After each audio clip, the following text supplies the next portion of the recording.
Tolu Smith here. Make sure y'all subscribe to my boy Downtown Deuce ASAP. Come on, man. Destination restoration. Destination restoration.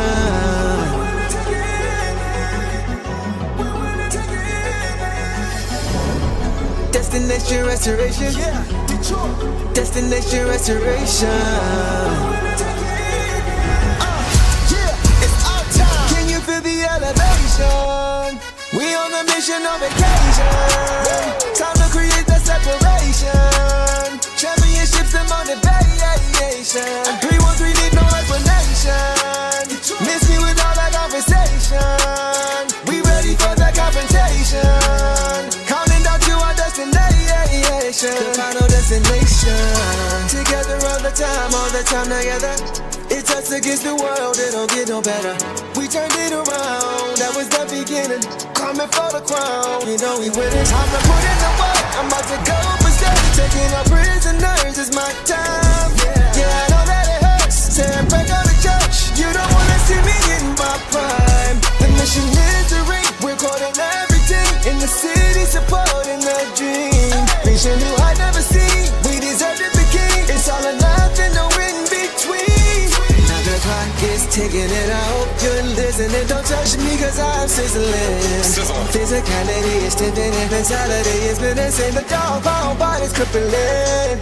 Now the clock is ticking and I hope you're listening. Don't touch me cause I'm sizzling. Physicality is tipping and mentality is menacing. The dog pound body's crippling. Feel the elevation.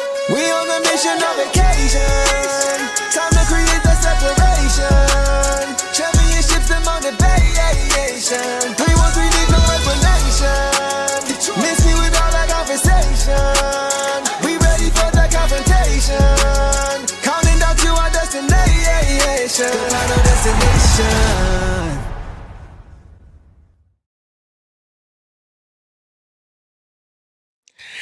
Detroit basketball.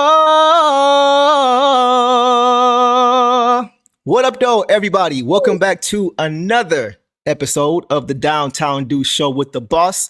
Hope everybody is having a great, well, I was going to say night, but great morning, as it is now Tuesday morning here. The Pistons, guys, 5-game road trip is officially underway. Boss, what's the word? How's that heart rate? Just a roller coaster once again. I compared it, I told you we're like the Lions, but we're winning. We're keeping it close. We're keeping it exciting. Right. We're winning these close games. Just, a Cade ejection, or not ejection, foul out was like kind of the last thing on my bucket list. It's very rare that happened. So that was strange, but we pulled through. We figured it out. Yeah. We'll talk about it. We had some concerns about the lineups at times during that, but the group made it happen. A team effort. Mm-hmm. It's not always going to be pretty, but great. It's not always going to be pretty. No. But to get wins in games where you make mistakes like this it's always better to learn in situations where you can still get wins. While when you could have played much better, when you didn't play a 48-minute game like you were trying to get to. Go ahead. Yeah, and like Greg Kelser said at the end of the game, we lead the league in single point wins at 13 games.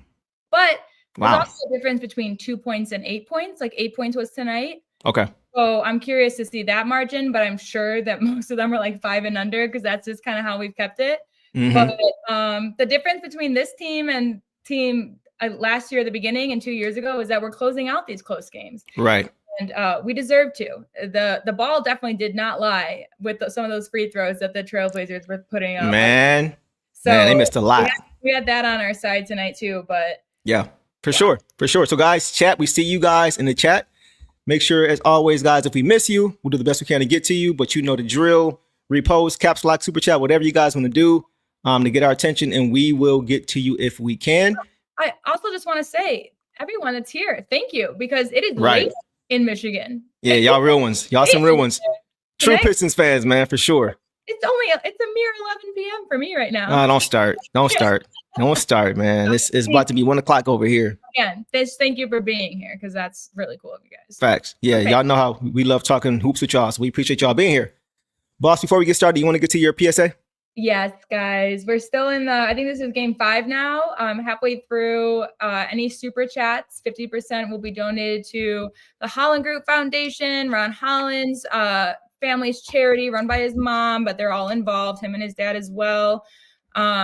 And we just, we didn't see Ron Holland tonight, sadly. I think he was I saw few glimpses of him on the bench, and he looked like he wanted to get in so bad. But he was still into the game for his guys. That was cool to see too. Of course. And so just want to give back what we can. And we'll have the donation link and everything as well. If you guys want to make a donation separately outside of Super Chats, just let us know, because I definitely want to shout you out to the family, and also here on the video as well. And once again, we will be shouting out everybody who does make a donation, Super Chat here once we hit the new year, because it's running through the new year. So everybody who does make a donation or drop a Super Chat, just know it will go to the foundation, and also that we appreciate it, and we will shout out everybody every single time you do. And speaking of that, we got to go to one of our mainstays. Yes. Dom, always showing love, bro. We appreciate you, man. Always showing love. I love talking the game with you. Let's see what Dom had to say tonight. So he says, got the dub, but Kate, you got to be smarter with those fouls. And we got to stop the habit of letting teams back into games. I love you, JB, but it was a felony not putting Ivy in the fourth, especially after Cade fouled out. JB. Facts or thoughts on that, boss? He said a mouthful there. What are your thoughts on that one? I and the comments, I think, agree. Where was Ivy? Yeah, there may be a minutes restriction, but he played 17 and a half tonight, and we've seen him hit the 20-minute mark. So that was what me and you talked about too. Like, where is Ivy in this time? And we had limited guys to work with. We had foul trouble tonight, of course, some injuries going on. But Dom hit it on the head with the Ivy and everything. And then not letting, Cade being smart with those fouls too. I did not like the way he got his sixth foul at all. So uncharacteristic of him. Like, honestly, if I was watching this as someone who maybe for my first time ever placed a bet on Cade him, I'd be like, bruh, because that's just not him. That's just him. We'll get to it. We'll get to that particular. But I do agree with you, bro. We talked about it before, just closing out games. That's something I caught JD saying at the tail end before we hopped on here, boss. He was just saying that we got to close games, but he said we let go of the rope a little bit in the second half, which is what we talked about, right? Trying to play as close as possible to 48 minutes.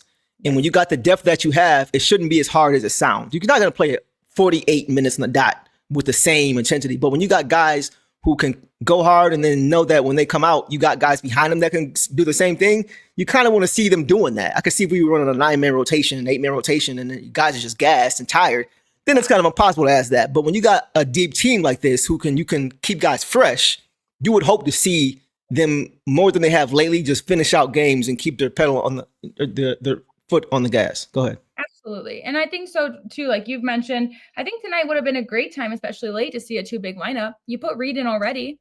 True. So, and Duran, was in some foul trouble as well. He had 4. Stewart only had 1 foul. Put them in together. Yeah, right. Just tally up. That's all you have to do. And so I was just a little, like you said, just a little confused on basically, the lowest minutes tonight of people that played were Paul Reed at 4 minutes. But other than that, it was Jenkins at 14, which isn't bad. But Reed could have, I think Reed could have had some more time. Like you said, just we rely on our depth to like pull us out of this sometimes. So I just would like to see a little bit more, especially, 8.5 minutes left when Cade got ejected. Like there was plenty of time to play more guys. Yeah. But I can't complain too much at the same time because we still pulled it out. He took the timeouts when they were needed. There were some good decisions on his part as well during this game. So it's just another one. The Trailblazers are another younger team. They have explosive players like Sharp, Advia. Like they're very explosive. Kamara. So we were just kind of lucky that they kind of missed on their mark a little bit tonight as well. It could have been a much more competitive. For sure. So let's go ahead and get to it. We talked about Ron Holland. He was out tonight. Had some knee soreness. I think he got like hip checked last game. And I think that's where it came from. But I think he was able to tough it out just because he was in game. He was still warm, right? Just trying to play through it. Adrenaline probably helped him as well. But, once you sit down and let it get cold, you're going to feel it. So I think it was smart for them to give him some time off and make sure that he's fully healthy. They did say they're going to do imaging tomorrow. So I think we'll have a clearer picture.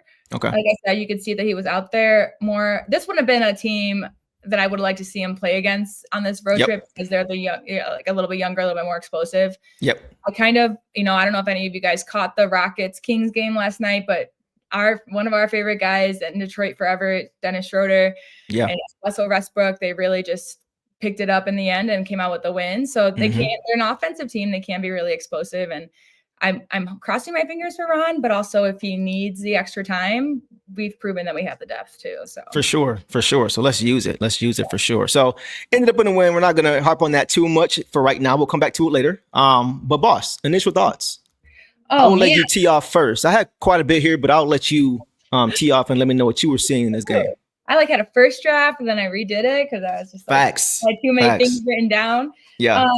On offense, I loved our ball movement and our floor movement. We were all over the place. I loved that. We in the first half, at least, we won the loose ball battle a lot, and a decent amount in the second half, I would say too. Which was just being aggressive and putting in effort and just not giving up on plays. And speaking of that, we had a lot of cleanup points where we had a lot of guys just clean up at the rim and finish for us, or go there and get in foul trouble. And to me, that shows there was a couple on breakaways.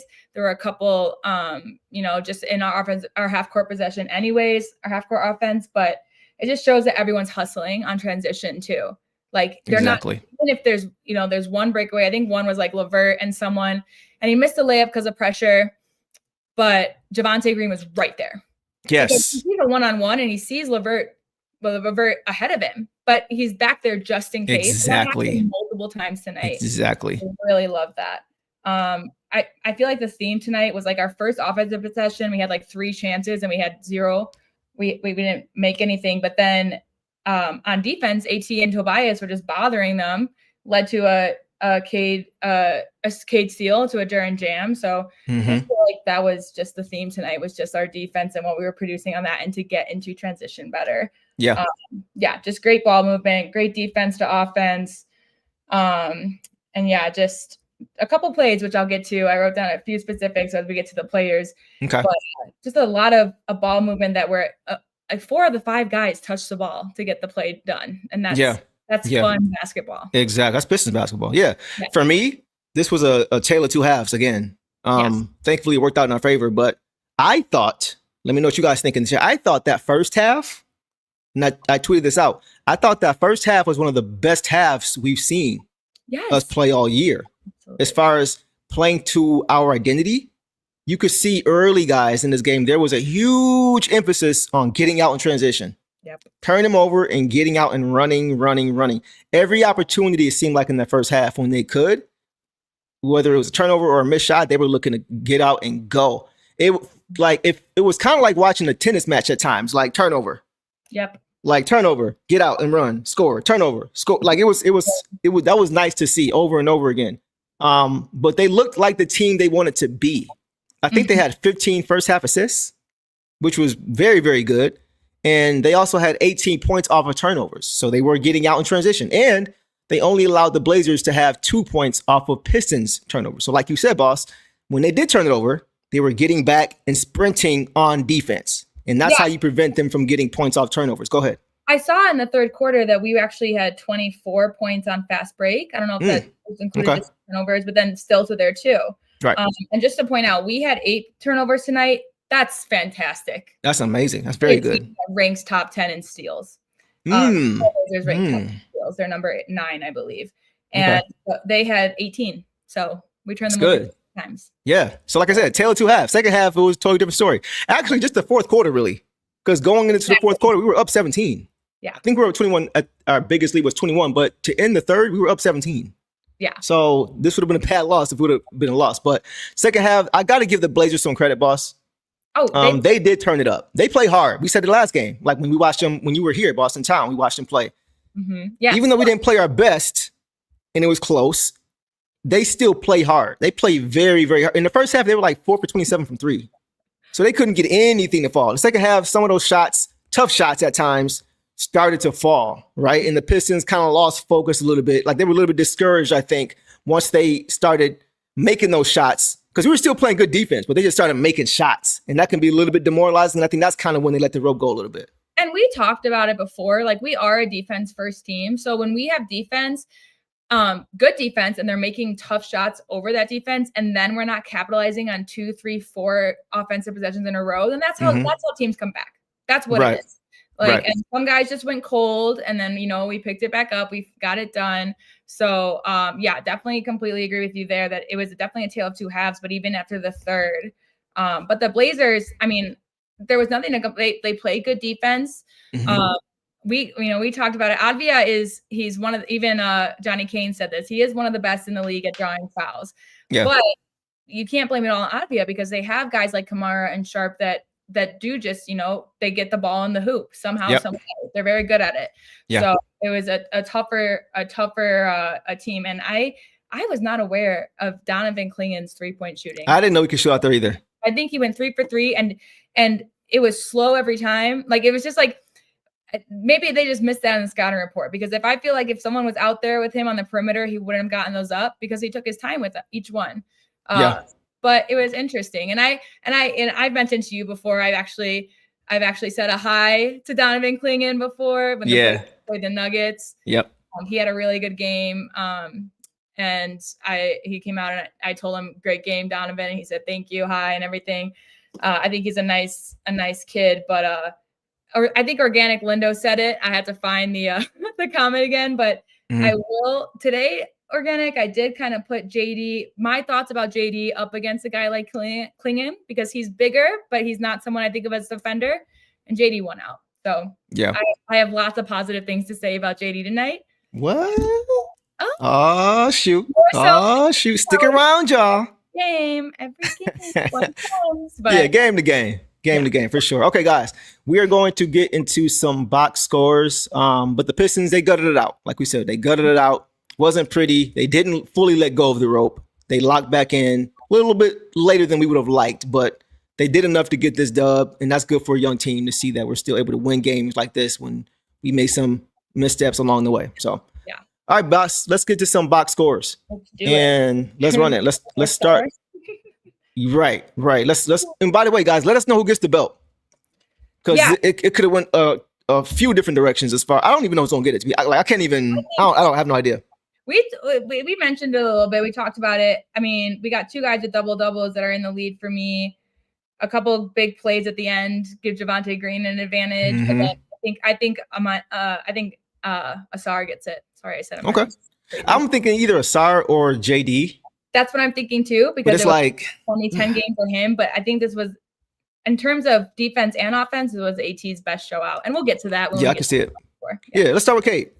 So tonight, guys, Cade finished with 14 points, 6 for 9 overall, 1 or 2 from 3, 1 or 2 from the line, 6 boards, 9 assists, 5 turnovers. It's about a 2-to-1 ratio, not great. 1 steal in 26 minutes, obviously, because he fouled out. So, boss, what were your thoughts on C2 tonight? A couple of those turnovers bothered me because they were uncade-like. So he had a couple in the first half, but then I noticed he was changing his passing. His were higher, they were further out. Like, I saw that in him. He adjusted. But then the turnovers later on, there were like 2 in a row where he like bounced it inside and like did it right off the defenders in front of him. I don't know what he was seeing. And I feel like that kind of I feel like when plays like that grow his frustration as well. I don't know. Something like he was very frustrated tonight because he isn't the kind of guy to go out there and get 6 ticky-tack fouls. Yeah. But in the first, I just know he had great shots. He was super aggressive. I thought he had great decision making on whether to shoot it at the basket, to pass it out, ball movement. He had that really pretty in the third, that finger roll shot where like that was nice. No one, the announcers, the Blazers, us, no one knew what he was going to do. Was he going to shoot it? And that just makes it hard for the defenses. So I just really appreciated that from him. But yeah, just a bizarre Cade night. Whatever frustration there was, I hope it's out. I bet it is. This is not going to happen again anytime soon. I guarantee it. But yeah, Cade did Cade things while he was in the game, and then some unlike Cade things like a silly offensive foul to get kicked out. Yep. I want to get this comment in here from Mr. For Your Sister. Says, I've never seen this channel before. You two are really good at this. I wish you much success. Thank you, bro. I appreciate that, man. Hey, tell a friend, man. Come check us out. We'll be around all season. Thanks for being up. 100%. So what I saw, boss, like you mentioned, he played really well to start. Yeah. You know, he also had a huge emphasis on getting out and running every time. He was pushing that basketball, and he made good decisions in the half court, I thought, too. But he was in a great flow. You could just see he was just in a flow. He was in this flow state early in this. What's up, Tom? What's going on, bro? Let me know your thoughts. Let us know your thoughts from this game, my brother. Did you all hear Tom get the shout out on the He podcast? did. Yeah. Shout out to Tom and Jack getting the shout out, man. They mentioned them by name. I think Natalie mentioned them by name. Isn't today International Basketball Day? It was yesterday, I think. Yesterday. Okay. But I'm like, West Coast is international. Right. That's funny. Yeah. That's funny. But shout out to you, bro. Let us know how you felt about this game. But yeah, like I thought he played well when he was in the game for the most part. His decision making was there. He's really doing a good job of balancing his own offense with getting others involved. Mm-hmm. I felt like earlier in the year he was, either trying to feel the game out too much early on, just trying to, let it come to him. But tonight he was aggressive. He was super duper aggressive, just forcing the issue, but not forcing it to where he was making bad decisions. He was just making good decision after good decision after good decision. Yep. And defensively, again, he was really good. I think that may have been a part of why, not to make excuses, but I'm just reading and watching. I think he was tired. And for the time he was out there, I think he was a little bit tired because he is exerting a lot of energy on the defensive end of the floor, guys. Like if you watch him, he's playing great defense, like individual defense without fouling. He did a good job of that. He also did a good job too of just like hedging. Like say Duncan had a mismatch or a mismatch guy bigger on him. He was just helping, hedging, like just being active. He got some good deflections and caused some steals. And then he would turn it over or he'd turn right around and get out in the break. So he was just making good decisions on both sides. But the energy on the defensive side of the ball is why I think he may have had some of those fouls on the other end. Because you mentioned it, his fouls.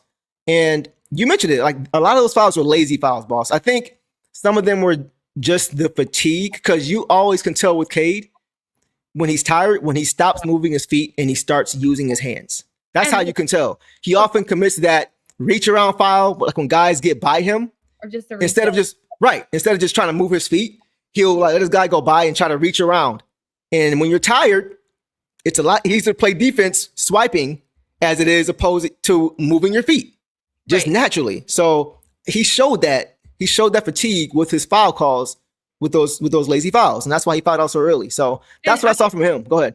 I can see that completely because the Blazers also had amazing ball movement tonight. They did. They did. A couple times Sharp and Avdia created their own shots, but otherwise they were passing the ball around. I saw our defense get confused at times on who's covering who. Again, we left Clean open at the perimeter, and that's because of ball movement. It's not because of anything else. So I can definitely see that. That's a really good point because it just seemed like a fatigue thing. But but that last foul just speaks to some frustration.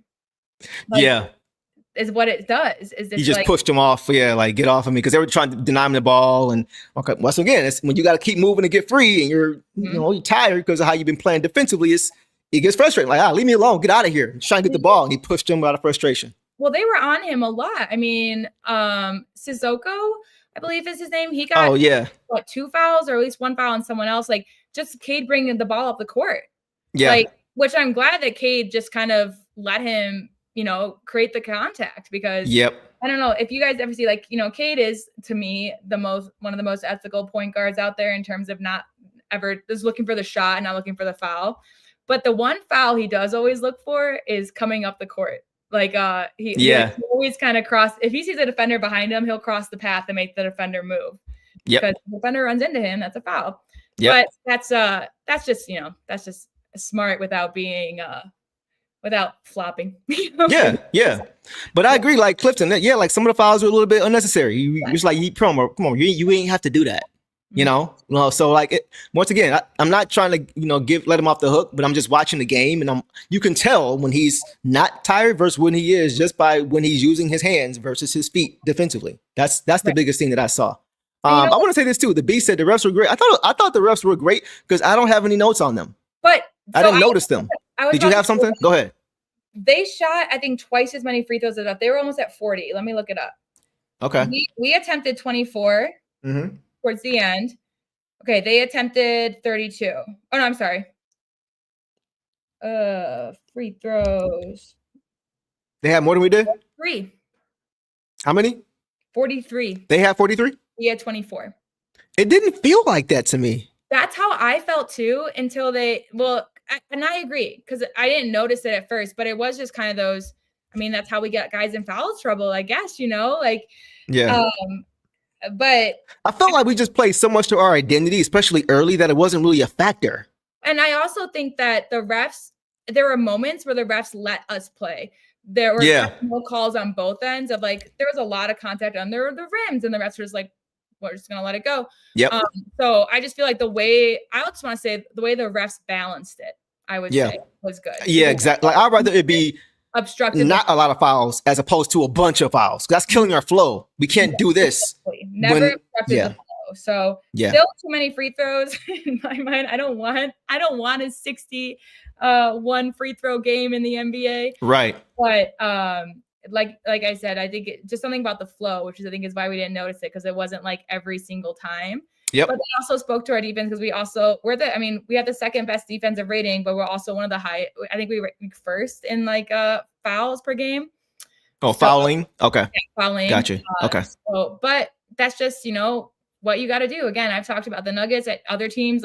Sometimes it's almost like lack of fouls means lack of defense. So yeah, exactly. Right. Good point. Tom says the Nuggets and Pistons W's. Great nights for ball. Hey, who did Denver play tonight? Do you know, boss? They played the Jazz, and they easy dub. Okay. They were up for a while. Yeah. Yeah. Easy dub, but you just never know. They went on a losing streak at home, so right. We'll see. They got the Mavs next, and then I get to see them Christmas Day against the wonderful Timberwolves, who the Timberwolves are our Bucks. Just that beat the Nuggets. Thorn in their side. Yep. Yeah. So, matchup wise. Yeah. But yeah, it'll be fun. But yes, it was a great night, Tom. Thank you. For sure. By the way, we'll come back to this later if we have time. Boss Clifton says, boss, what is your Pistons fan story arc? So keep that in mind. If we have time, we will get back to that later on in the stream if we have time. Quickly, I've been a fan since I was 9, 2003, 2004 era, and I've never wavered. So there we go. For now. All right. Let's go to Duncan Robinson. So guys, tonight Duncan had 15 points on 4 for 14 overall, 3 of 11 from 3, 4-6 from the free throw line, 2 boards, 4 assists in 32 minutes. What did you see from Duncan Robinson in this one? 3 of 11. I would have guessed he made 5 or 6 in the first half alone. The way. Yeah, second half he was cold. Yeah, but first half he knocked him down. Go ahead. He hit his first 3. He had a nice lob to Duren. I just felt like he was the second, especially again, tale of two halves. He was super aggressive on defense. Suddenly, he was. He was, guarding perimeter guys, and suddenly he was under the rim for rebounds.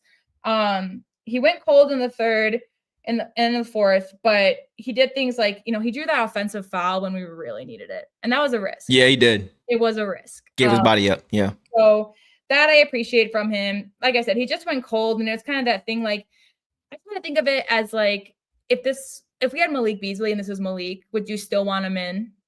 And we would. Yes. So I would personally, if you're asking me. I feel like Malik is a better defender. He's not a great defender. Neither one of those guys are really good defenders, but I feel like Malik he stays a little bit attached a little bit more. He can move his feet a little bit more. Yeah. And he's got a quicker trigger. He can get a shot off easier. And we talked about it too. Some of the lineups, if you have Duncan in, then you need to be a little bit more heavier about who your, defense on the other guys. You might not play Tobias Harris, even though he did come in clutch. He did tonight. Clutch on offense, but when we saw him in, we were like, oh, because now you have 2 guys who lack on defense. Yeah, but wasn't a big fan of that. But go ahead. He was a big contributor to our first half. Yep. That's how I would put that for sure. Yeah, I thought early he knocked down shots like you mentioned. Defensively, he was solid. He did a good job making plays coming off screens. And I don't mean just shooting the ball. But he'd come off a curl, come off the screen, and he would pump fake because they're expecting it. And he put the ball on the floor, and then he would get into the paint and then get guys involved once the defense, like clinging, would sink into him. Found JD for a nice lob. That was nice. So he made some plays.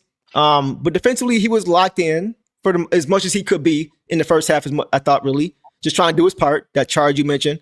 And he always tries to stay in front. I thought tonight he did a decent job in that first half of staying in front.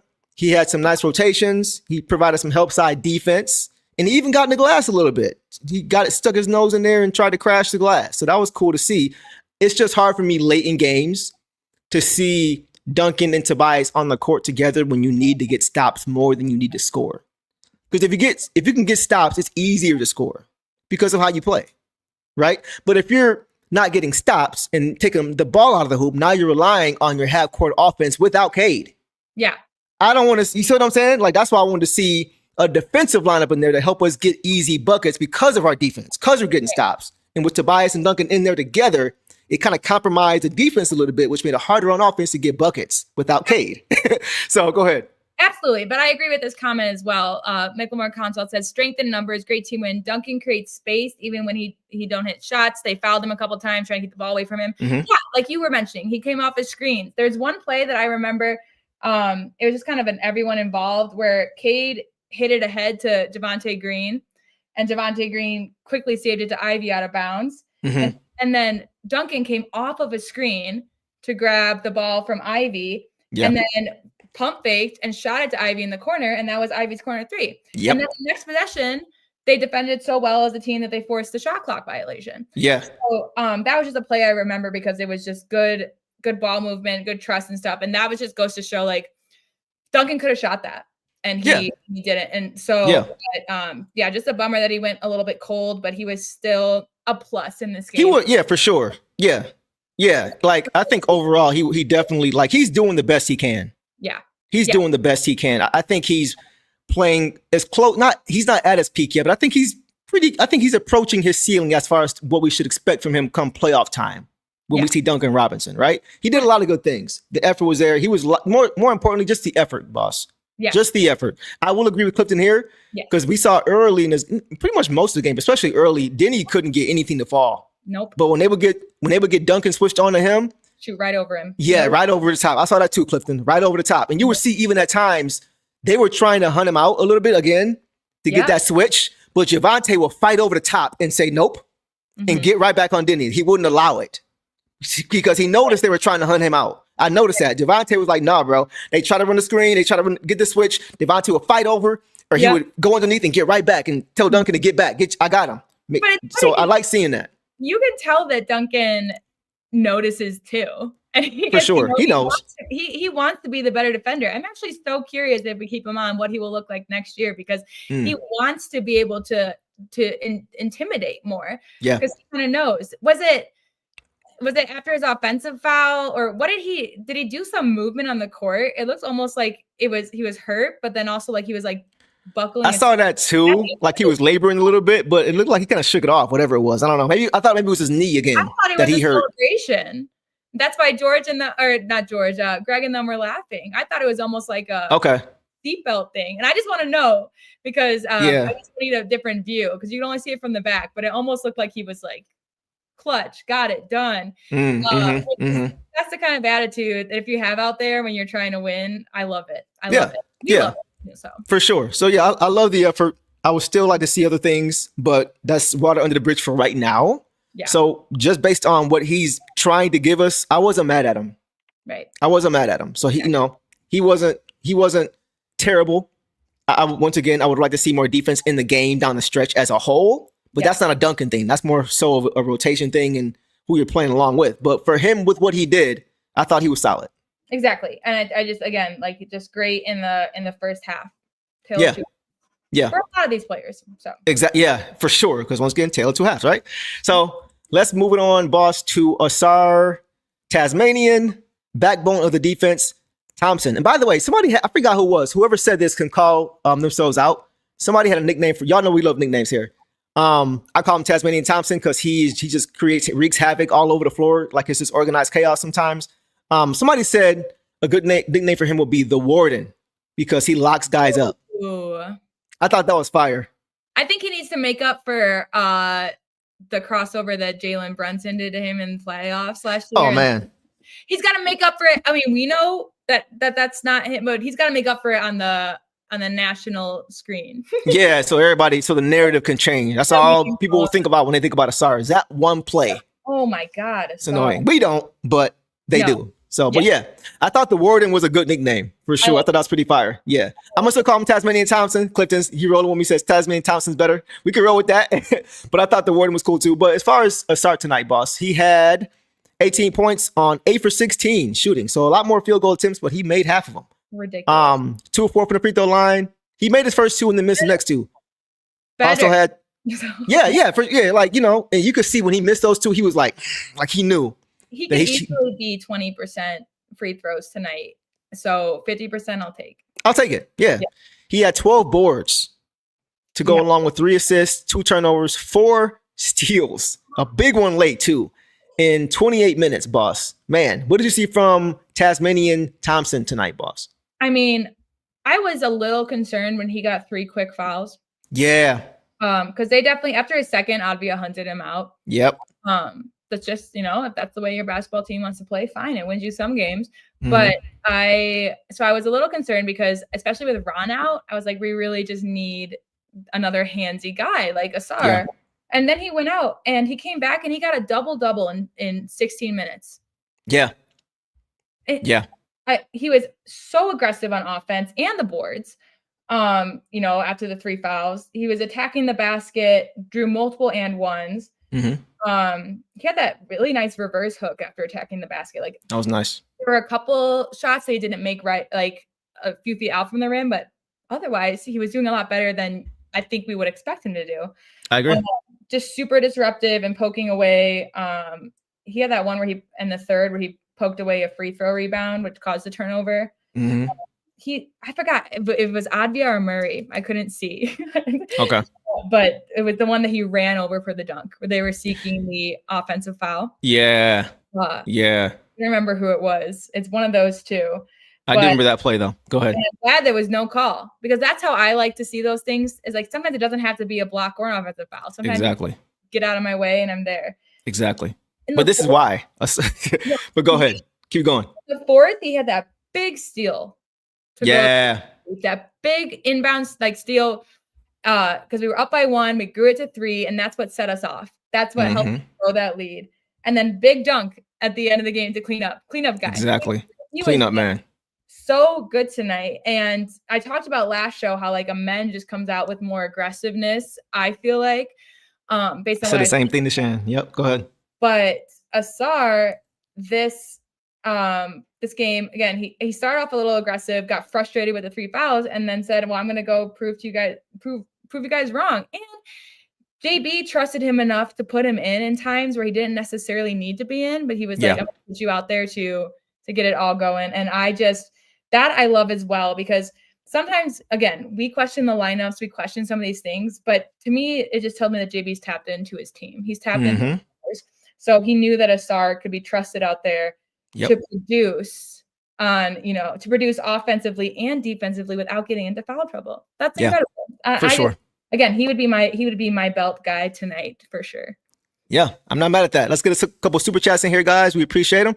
Yes. Doug, what's going on, Doug? Doug is the OG, guys. He's been a Pistons fan for like 50 plus years. So we got to always shout him out when we see him here. Doug says, past my old timer bedtime, but you two bring me so much joy after Pistons games. I had to contribute. Appreciate that, brother. Merry Christmas and happy holidays to you and the entire Piston Deuce family and Deuce and Boss family. We appreciate you guys, man. Merry Christmas to you guys as well. Happy holidays, happy Hanukkah, whatever it is you celebrate. If you don't celebrate, just happy time off for anybody who has to work. Go ahead. We got one more. Tomorrow's our game before Christmas, and then the next one come in because I want to wish you all a Merry Christmas, happy holidays, whatever it is. For sure. On that day. So absolutely, and also we got one from Clifton. Yeah. Clifton also hit us with a super chat. Appreciate you, bro. Hey man, we appreciate your comments too. You got some pretty insightful stuff, man. So keep it coming. Yeah, you got me thinking sometimes. I'd be like, I didn't consider that. So yeah, for sure. So we appreciate you as well, Clifton. Keep it coming, man, for sure. As far as with what I saw from Asar, you hitting a lot of stuff. I'm gonna get to whatever you didn't get to, which isn't much because you hit a lot of it, which is good.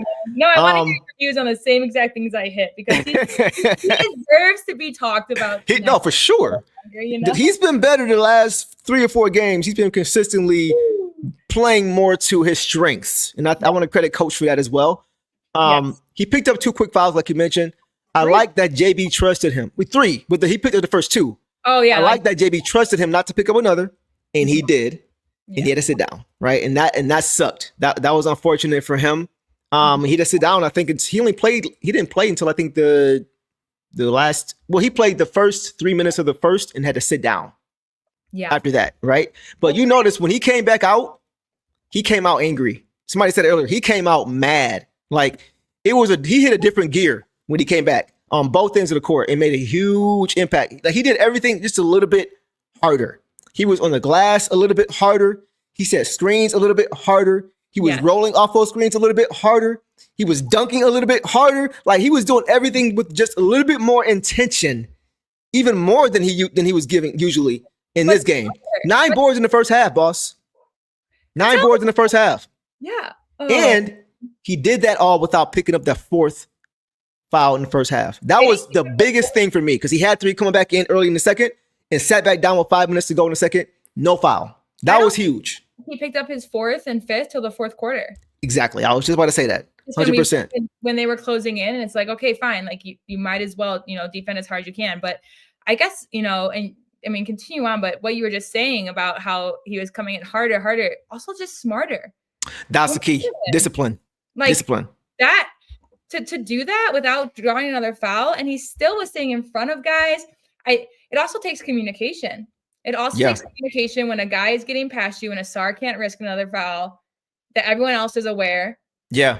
To know that they need to pick that guy up. And they did. And that's what kept him out of foul trouble, honestly. 100%. 100%. So I love the discipline. Somebody said it here. BC Arrow says the steal Asar got with 5 fouls and you pick them clean. Those are the ones that are probably the easiest to get, though. Like when you see a guy getting ready to cross over. Yeah. And, you see that I used to do that all the time. I used to pick guys off all the time when they try to cross me over, and to the point where they would stop trying it. Like you can see when they're getting ready to shift. If you watch their hips, a lot of times, guys, you can tell if you watch film, you can tell. And he saw it and he made a heads up play. It was a little risky because if he picks it up, that's 6. Now he's out. And now we're in some real trouble because at times he was our primary ball handler when Kay wasn't playing. So he made a risk. It was a calculated risk and it paid off for him. Yeah. So I want to give him a lot of credit for making that big play because that was what put us back up and gave us a little bit more of a cushion when they went on that run. So that was good to see as well. But overall, great game. Yeah. From Asar. I don't really have anything bad to say. Momentum shifter again. Like 100%. That steal helped us get momentum back. Like I told you, I was like, something we need to stop this is like a forced turnover, a dunk. Yeah. Like we need to stop this somehow other than timeouts. And he forced a turnover, and then later on he had a dunk to kind of steal the game. So have you seen Sinners? No. You haven't seen? Have anybody here seen Sinners? There's a section in that movie where they're singing a song called "Pick Poor Robin Clean." He picked poor Robin clean. That's how I felt when I was watching the Sorry pick off Shaden Sharp. For those who saw that movie, y'all know exactly what I'm talking about. So we'll leave it there. It may be a joke that I'm laughing at with myself if nobody's seen it, but if you have seen it, let us know because that was hilarious. Now I'll be thinking of that every time. It'll just be associated with. You haven't seen Sinners? You gotta watch that movie, man. Right. I mean, for me, I'm just like, wow, these 2 really beautiful people. I don't know if I can sit here and watch this. Like, they're just so perfect. Man, watch that movie. D saw it. She picked poor Robin clean, playing that little banjo. I knew it had a feeling D saw it. She's probably a big Michael B. Jordan fan. Great. Right? Great friend. Okay, for sure. All right, we'll get back. All right. But yeah, a great game from Asar, man. We needed him tonight. Yes, that soundtrack is wild, bro. 100%. Boss, go watch Sinners tonight. Yeah. No, not tonight. It is late. I have to work in the morning. Yeah, well, it ain't that late. You over there talking about how late it's not. It's only 11:30 over there. Yeah, it's still yesterday here.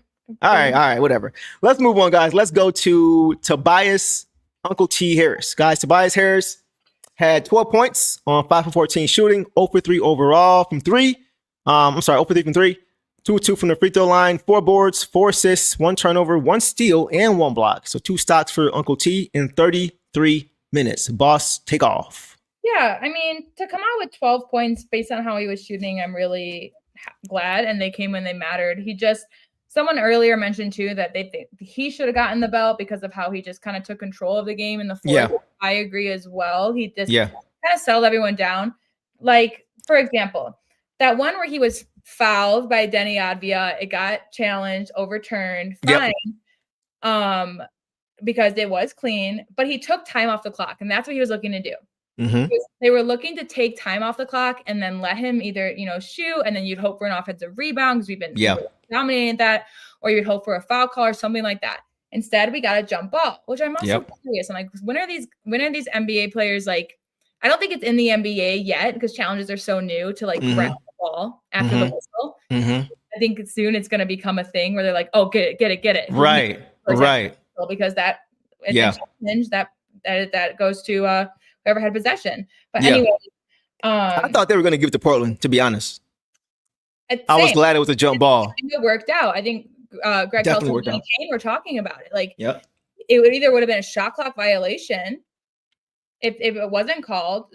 So, I mean, it kind of worked out in our favor. Durham got it. It got the jump ball. We basically kept those possessions after that. That's right. So, but yeah, he had the clutch paint shot in the end to extend the lead to 6. Yep. And then in the third, he only had 4 assists, but he had like 2 back-to-backs where he had Duncan in the corner for a 3.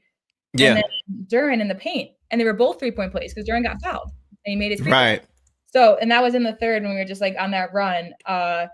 So he did, Tobias things tonight. He came up when it mattered. His shooting last game was a little off. His shooting this game was a little off. Yep.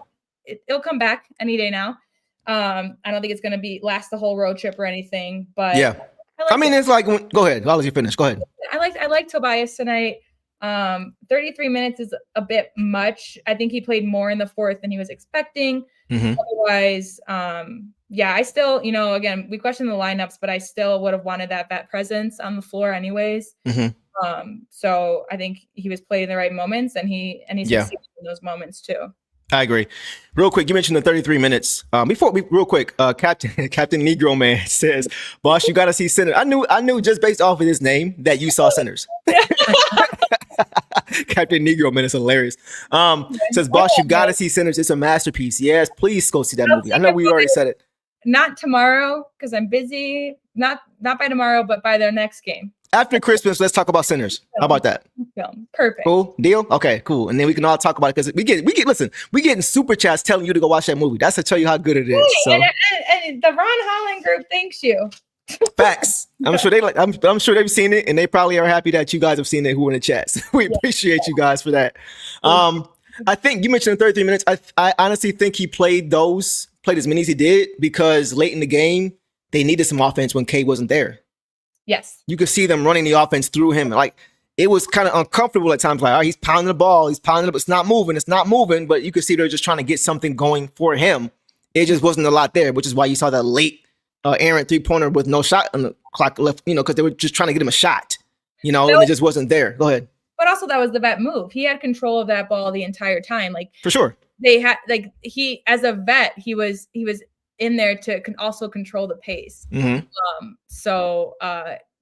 just think you really just consider some of these things and again to attack the paint and it's just not something you can do in late minutes like that. A guy like Tobias, if he doesn't have faith in his team to help clean up if anything or get back. That's the other thing. If they weren't able to get back and defend well, then some of those shots, he might not take. I'm just really appreciating how he can back down 2 people at once and still make the shot.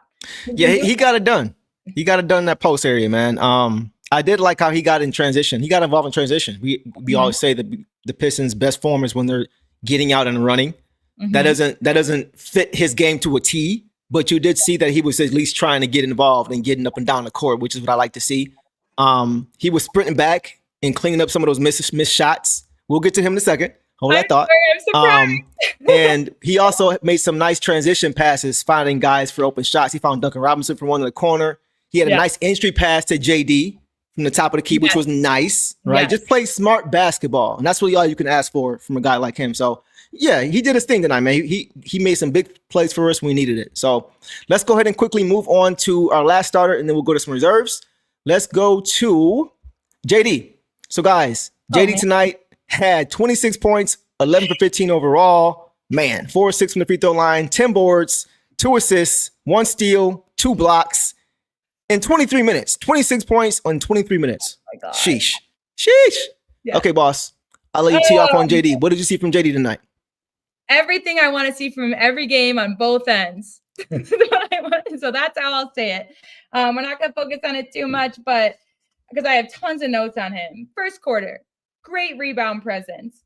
He had that screen for Cade where he got the ball at the top, and then he dribbled in, and then Cade screened for Duncan, and then he passed back out for Duncan at the top for the score. Like, again, 2, 3, 4 people hitting the mark every time. In the second half, he started the half with that nice like hook floater. I'm like, yep. Yep. Oh, that Euro Yeah, with the lefty floater. Yeah, that was nice. Those that were was two nice. separate ones. You're right. You're right. Then the first in his first shot of the half, right, was that little hook to the side. Right. Yeah. 2 back-to-back and 1 plays. Yeah. The second was crazy. Like I don't know if it was underhand, but it looked underhand. Sorry, guys. I'm really excited, and you're gonna see why in a few minutes. Because I was surprised by a guest, and so we'll see him soon. Go ahead, boss. Anyways, and then the one was the like crazy underhand. I don't know if it was underhand hook or like a shot like this. It was he had a nice scoop. Yeah. I mean, beautiful. Yep. And then the fourth, he ran from the top of the key, ran right past Donovan Klingen. Just all the way up. Too quick. Yeah. He blocks Shaden Sharp. A block. Yeah. Here you go.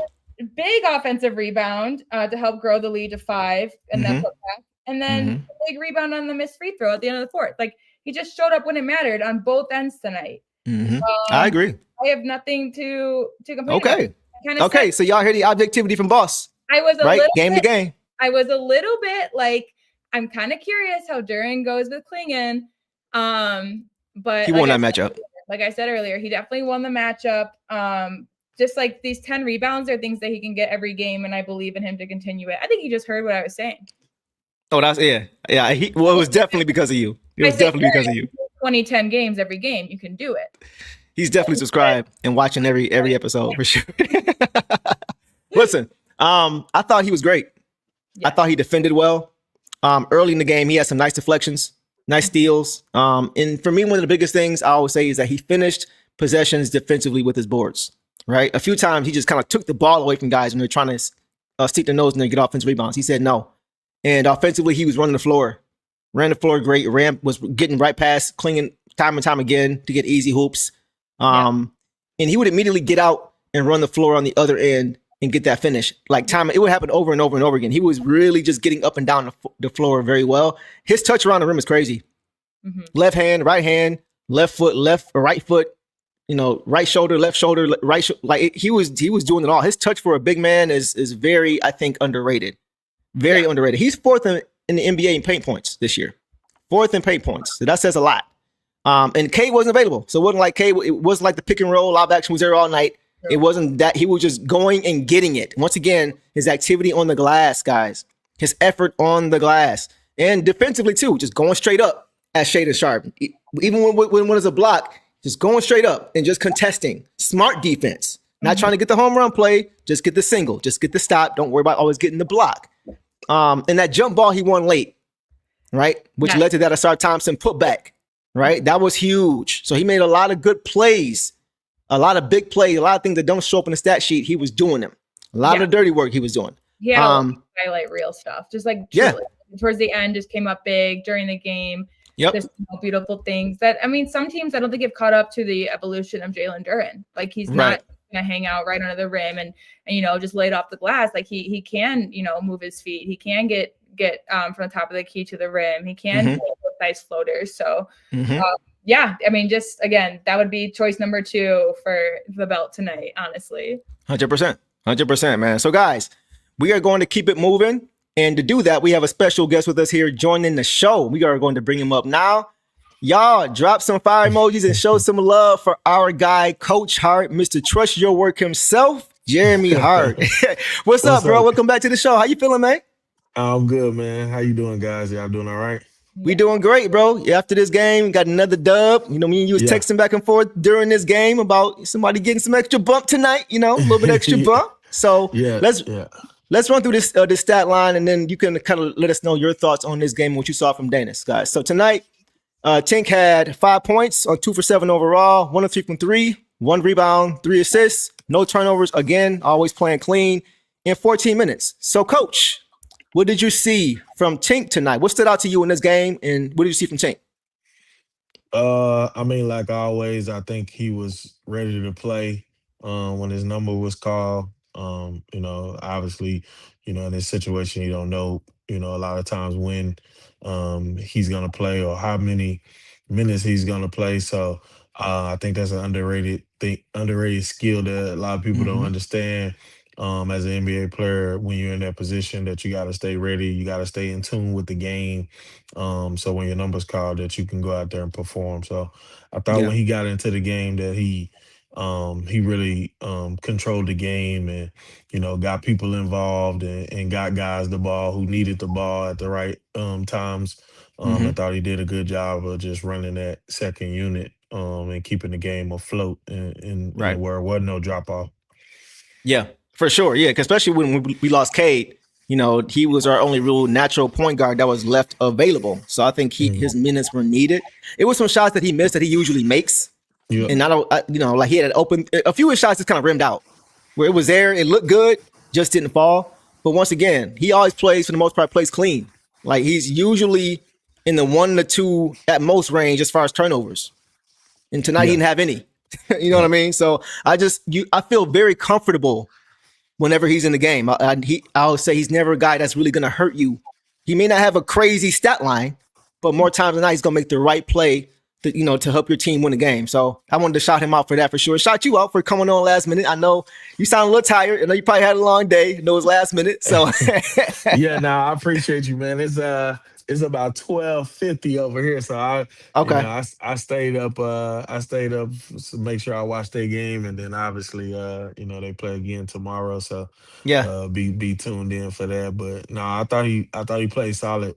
I thought he played solid. I thought he, like I said, kept the game afloat, and a couple shots that he normally make didn't go in, but his defense was good. His energy was good. He got a steal, I think. And so I thought overall he was good, man. He's who he is, man. He's gonna be ready. Yeah, that's the thing you always say. You know, he's always prepared. There's been times when he would play great, and then he wouldn't play a couple games, and he was like, "Where's he at?" And then, but he didn't let that sway him. Whenever he never got down, whenever his number's called, he'd come right back in as if he had been playing every game this year, and he'd produce. And that's really what you want to see from him. What would you attribute the inconsistent minutes to, bro? Do you think it's just because coach is trying to figure out, because we got so many guys, and he's just trying to see, like, give guys a turn as far as like game to game to see who can do what? What do you think? Like, what would you, from what you see, what do you think it is? Obviously, I don't know. I don't. Just for the record, I don't talk to him about that type of stuff. Their team is their team. But as a coach, I think it's hard when you have 13 to 14 guys that can play. Like, man, that's tough because, everybody wants a team full of guys that can play until you have those guys. And now you're trying to decipher, minutes and how long you should play somebody, who has it tonight. All of that stuff is really tough. So, shout out to Coach JB, because he's a great coach and the way that he, handles all of that stuff, I think, is just a credit to him and a testament to how good of a coach that he is, and probably should be in the running for coach of the year. In my opinion. But I don't think it's just one thing. I just think some nights that is his night, and and coach can feel it, and some nights, it is somebody else's night, and Yeah. they have an obligation to Ivy and trying to get him, back acclimated and get him going. So, you take that into account and stuff like that. So I don't think it's one thing. I just think they got a team full of really good players and a team full of guys that on any given night, somebody could step up and play big and help them win. I mean, the other night against the Mavericks, Tink Mm, probably wouldn't have played if Duncan wouldn't have hurt his knee.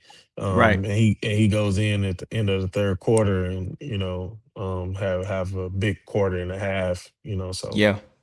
Yeah, for sure. I just love his ability to stay ready, bro. mhm. He's Yeah. shown it all year. For anybody who doesn't know, Coach Hart has been Tink's Dennis's player development coach for years now. He's been with him before his path to the NBA. He's been with him since St. John's, Iona, even before that. He's been with him. So I wanted to bring him on and shout him out because he probably knows his game better than anybody on this earth. So I definitely wanted to bring him on and get some insight from him. Real quick before I let you go, bro, what was it like for his jersey ceremony when you guys went back down to Texas? I saw the pictures you sent me and stuff like that. That looked pretty dope. And it was good to see him perform the way he did, in that game against Dallas, the way he did. Well, how was that for you guys, just being there? Yeah, I think, man, to be honest, it was a crazy few days. Just trying to experience, soak in the experience of everything that was going on.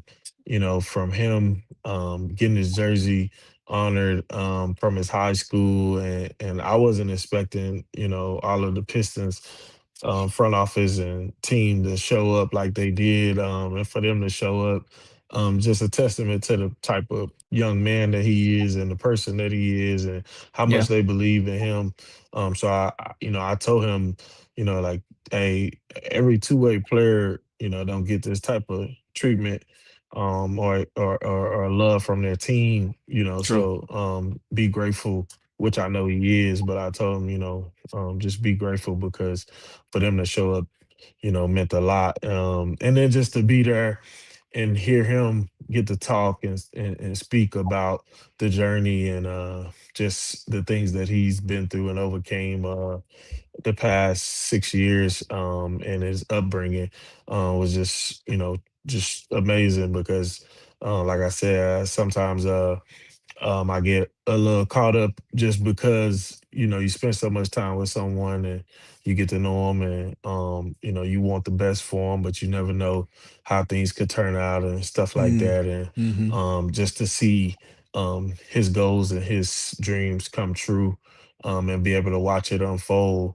is probably the biggest blessing for me because that's all I ever wanted. I wanted him to achieve the things that he wanted. And, Facts. I'm old enough to know that sometimes you could work as hard as you can and do all the right things and things don't work out for you, or you might Hmm. not get the opportunity that you may deserve. So just to see him get that opportunity, to even get to a two-way, and then Right. more so this year get an opportunity to play and show the world that he could play has meant the world to me. So to see him playing in Dallas, his first game in Dallas, Hmm. and just being on the floor and getting to be courtside for that and see him before the game and talk to him. Yeah. It was a little surreal, but at the same Yeah. time, I know he belongs. But like I said, it's just just a humbling experience, and I'm just super grateful and happy to be a part of his journey and his story. Well, listen, man, y'all deserve it, man. Y'all been in the trenches for years now. When days were not quite as bright as they are right now, with some dark times we talked about before you let me in on. So it's just Yeah, really nice to see, hearing the story, just to see him really get the opportunity and to be able to do what he loved, which is play at the NBA level, and then show that he's earned it. It's not like it's been given to him. He had to fight yeah, and claw for every opportunity, Yep. and even sometimes when he deserved it and proved it, he still didn't get it, but to still yeah. stay ready despite that and not give up. So never get this. He stayed with it. Y'all stay with it. So that's a credit to you guys for sure. So real quick, I want to make sure you guys go follow Coach Coach Hart 32 on Instagram. Make sure y'all go follow him. I'm gonna get to you, boss. I want to get a shout out in. Coach Hart 32 on Instagram. Make sure y'all go follow him for sure and check out everything he's got going on. He's also a coach at SMU, so make sure y'all go check him out what he's doing down there as well. Go ahead, boss. I just wanted to say I was involved in multiple conversations about this game, and when Cade, fouled out, everyone's just like Jenkins time. Like, yeah, they're like they want more Danis.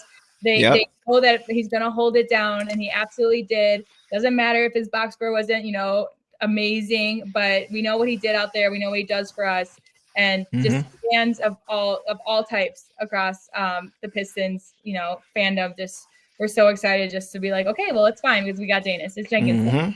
Jenkins. Yeah, that's right. Yeah, that's right. Yeah, that's big time. And you know what? Like, I was just telling someone earlier today that who asking me questions about Danis and everything, and I told them, I said, is another feeling that's surreal is, I've told him for a couple years, like, hey, one day, your story is gonna motivate and just galvanize millions of people, young people across the world, and just so again, just to see people get behind him and just support his story and his journey. Is really surreal because I've told him that for a long time now. Like, man, you're gonna motivate a lot of people because of the way you persevered and overcame a lot of things. And I'm not a prophet by any means, but I just always thought he was a tremendous kid and tremendous young man, and he's obviously special to me as a little brother, and I couldn't be more proud of him, and can't wait to continue to see how things unfold. Before I let you go, I want to get to this comment here, Coach. He said, Mecklemore Console says, I remember young Tink when he played with 3D Sports Team Business with Coach Kevin Butler in Dallas, I think 5th, 6th grade. He came a long way, Coach. So he had some followers for a long time now. But that's pretty cool. Yeah, that's what's up. Absolutely, man. Shout out to you, Michael Moore, for staying tapped in and having that eye to know, when a guy really, because I've been saying it, like, when I saw him in Summer League, like, bro, why is he even here? He should be on a roster, or he should have been on a roster, should have been drafted, all that. So it's just nice to see, even though he had to take the hard road, like we just talked about it, like, K was the first overall pick, Tink was undrafted, yet they both had their jersey ceremonies the same day. Yeah. Like, so it doesn't even really matter. Like, as long as you got that mindset and you keep pushing, you can get to where you're trying to get to. And he's a testament to that. And that's what I've always, tried to teach him and show him, like, hey, the beginning of the journey is not the end of the journey. Like, Facts. you just gotta continue to be the turtle, and that's kind of what we say. We talk about being the turtle and just keep getting a little bit better every day, maximizing every day, and you can end up in the same places as guys who got there fast. That's right. So he, and people who've seen him right now having the same feeling that that I had, seeing him in high school. I mean, I did the same thing. I watched him at a fall league game in high school, and I asked somebody, like, man, who's that kid? Man, he could play. Yeah. and so I did the same thing. So people now are just seeing it at the NBA level, but I did the same thing in high school, and I literally went up to him and had a conversation with him. That's what's up. So listen, man, we're going to let you go. I know this was last minute, man. I know I hit you late when this game was about to end. Like, hey, but you want to come on? And you obliged, man. You always show love to us, so we're going to keep showing it back to you, bro. No doubt. It's all good, man. So we got to go get this dub tomorrow, man. I hope they can go out there to Sacramento and get it done. I remember that game last year in Sacramento. Woo-wee. Yeah, man, that was a crazy game, man. So hopefully he can be a part of this one.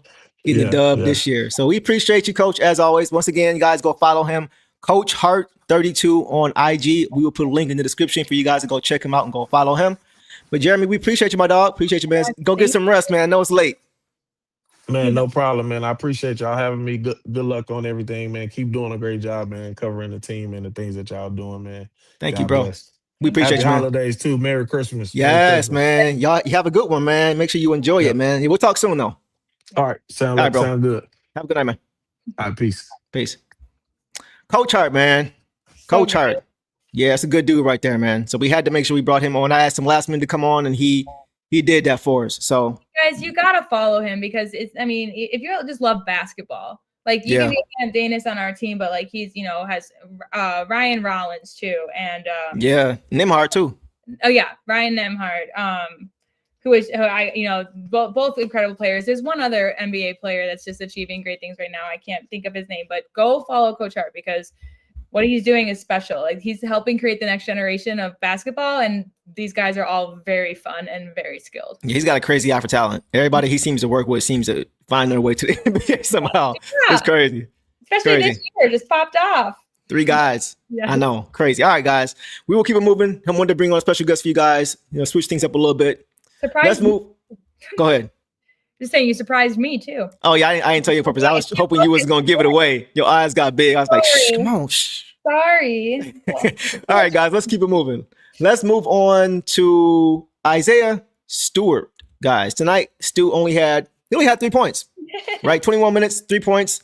1 of 3 from the field, all 1 from 3. 1 or 2 from the free throw line, 4 boards, 3 huge blocks. Once again, in 21 minutes, being the ultimate stat deceiver as he is. Boss, what did you see from Dog Pound Sr. tonight? Yeah, I mean, kind of not the stat line we're used to him having, but just in the fourth alone, like what I remember he had that big rejection on Sharp. That was like a big Ben-esque, like out of bounds. Goodbye. Yep. And then a rejection on Advia, which felt really good too. Yep. So just those 2 huge rejections, just holding it down for the team, helping, be out there when Duran got into foul trouble a little bit. So yeah, just loved what I saw from Stu. I think honestly what he did best tonight was probably just screening. He had so many screens out there, and did he get called for 1 maybe? Oh no, that was the Cade foul. I don't think he got called for any offensive fouls on screens. Nope. Which is something that has gone down as the season's gone on.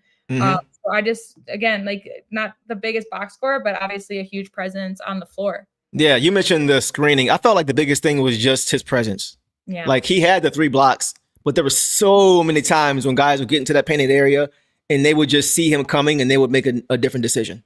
Or they just couldn't help it. Like, I mean, that last one, I thought it was going to be 3 blocks in a row. Kamara barely got over his fingertips, but it was funny because it was basically like, it was almost like it's slow-mo. Like it all slowed down with those 2 in the paint. You're like, what's going to happen? But there were a lot of shots that fell, like that they made over him. Like Shaedon Sharp had like 3 or 4 shots that were really tough shots. He had to throw it up to the rafter just to get it in. Like so, like his defense, even in the paint, like was there. Like 9 times out of 10, you're not making that shot. And he made about 3 or 4 of them. So I can live with that. He made everything tough.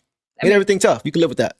Yep. And that's just goes to show that's just film that they're studying because they have to. Because if you, again, we've talked about it, you're silly or you haven't done your research if you try to go one-on-one with Stu. Of course. Yeah, absolutely. Absolutely. Just great presence from him tonight. That's the key word. He was a presence tonight. So I don't like somebody said, Sean says, he can have all zeros. I don't care. Just keep on its right. His impact over stats, always. Right. So Thugway says Stu was 1 foot shorter than clinging in the paint. Right. Pretty much. But he's always battling against dudes that are usually bigger than him. And he's usually more times than not winning the matchup, which is crazy. So yeah, 100%, man. All right, guys, let's keep it moving. Let's go on to Javonte Green.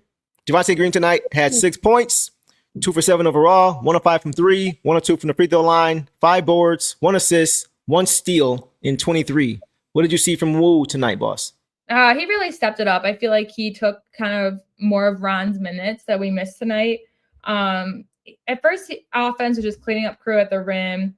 He had great defense on Shaedon Sharp. Like he made Sharp either pass it or take a really tough shot. In the second, he took two threes, 2 possessions in a row, and he missed them. And they showed a shot at JB. I don't know if you saw this. And to me, it looked like JB saying, like, you don't need to shoot that. But then on the next possession, Cade found him again, and he hit that 3. So I was like, maybe JB was saying, shoot that. Like I'm curious of what it was actually said because they still ran the play through Javonte Green after 2 misses and trust him enough with that. So those were big. I'm just curious in that moment because decipher what was going on. Just great defense, huge offensive rebounds at the end of the third. He started the fourth quarter with a steal and then drew a foul the next possession. He blocked that 3-point shot in the last minute. Which was just big. And then the game ended poke away. Yeah. Away, took the ball, game over. Exactly. Just making those those plays for sure. Somebody asked, where did the nickname Woo come from? I believe it came from, I think maybe it was either New Orleans or maybe it was Chicago, but it came from what I understand. It came from when he would do a crazy dunk and the crowd would just go, woo, like, woo. That's where I believe it came from. I think the Savages kind of came later. But I mean, if you saw the play against the Celtics, I think we probably all had the same reaction. Like, woo, what was that? You know what I mean? On Derek White's head, which Eric Vincent would love. But I think that's where it came from. But as far as with what I saw from him tonight, man, yeah, you mentioned a lot of it. But he just makes plays, man. He just makes plays. He came in right away and got a steal, like you mentioned, and got out on the break, drew a foul. You mentioned the play where he sprinted with Karras. When Karras got the steal, yes. A lot of times you will see guys trying to preserve energy because Karras was ahead of the pack. He got the steal and was ahead of the pack. He had one defender trailing him, right? A lot of times you'll see guys try to conserve energy, like they won't run. They'll just, he got this, right? Karras had an uncharacteristic bad finish at the rim. He tried to go like left hand and didn't even catch rim on it. Tell this uncharacteristic because they're gonna disagree with you. Yeah, well, it's what happened. It's what happened. But the thing is, like, more times than not, he's gonna make that shot. He's gonna make that. He's gonna finish that. Mm-hmm. And that's what a lot of guys would assume when they wouldn't run with him. But he doesn't. Javonte doesn't make any assumptions. Like, he's always going to do the right thing. And in this case, it meant sprinting down the court with him to make sure that he has numbers, just in case he misses the finish. It may be like 8 out of 10 times Karras is going to finish that. Yes. Those 2 times though are the times most guys wouldn't run back. Yeah. Right. But you can't rely on that. You got to play the same way every possession. And that's what enabled him to be there to get that putback. Because even though it should have went in, it didn't. Yeah. So he's got good habits. He's got very good habits to do things the same way, regardless of situation. And that's what allowed him to get that put. So that was, you mentioned it, but that was a really good thing that I saw from him, was just like, he's still going to just make the right play, even if it's going to require more energy, or even if you think it's not even going to be needed. Because most times he's going to sprint down, Karras is going to make it, and he's going to sprint back down the court again. Right. So, but him to have the mentality, that was huge. He also was good on Shaedon Sharpe. Yep, great. He played great D on Shaedon Sharpe. Shaedon Sharpe got it going early. I think Javonte's strength kind of bothered him a little bit because he was kind of bumping him off a spot without fouling, but he's also quick enough to stay in front. Yeah. You know, so I think he probably more than anybody gave him the most trouble because of the combination of speed and strength to stay in front. What did you see with that? I mean, I had just yet to see Javonte tired. So, I mean, he can sprint up and down the court, play 23 minutes, 24 minutes practically, and just not look tired. He just thinks he's so smart, guys. He has such a high IQ, especially on defense. It's like you notice him when he makes the big plays, but you also don't notice him when he makes big plays. Like, again, like, he was stopping Sharpe, like you said. The defense was just so present. And, you know, I kind of thought that, you know, with Holland out, that we would, you know, get him more minutes, and he just did super well. Was he great offensively? No, but that's never what we ask of him to do. Right. The ball, if it comes to you, he does it. And he just, like you said, you're never going to be worse with him on the floor. Mm-hmm. He's gradually better. He's just so good at reading everything. He's great with floor spacing. Yep. Just hanging around. He makes his presence known, but then when you don't notice him, it's also a great thing. Like, he's just phenomenal. And I just like applaud his defense so much. For sure. Yeah. And like we mentioned already, but D brought it up again. Like, when they were trying to hunt out Duncan, Javonte said no. Like, he was making sure he was getting over the screen and staying attached to his guy despite the screen coming, and he wasn't giving in to the switch because he knew they were trying to hunt out Duncan, and he was fighting over. That's why she said protector, because he wasn't allowing Duncan to get hunted out on that mismatch. He wasn't allowing him to get switched on that screen, so that way Disney can get to whatever he wanted to get to. Like, he wasn't allowing it. That's how you protect your guy. Fighting over, just going a little bit harder to protect your teammate. And that's what he did multiple times, because they've hunted Duncan out in previous games.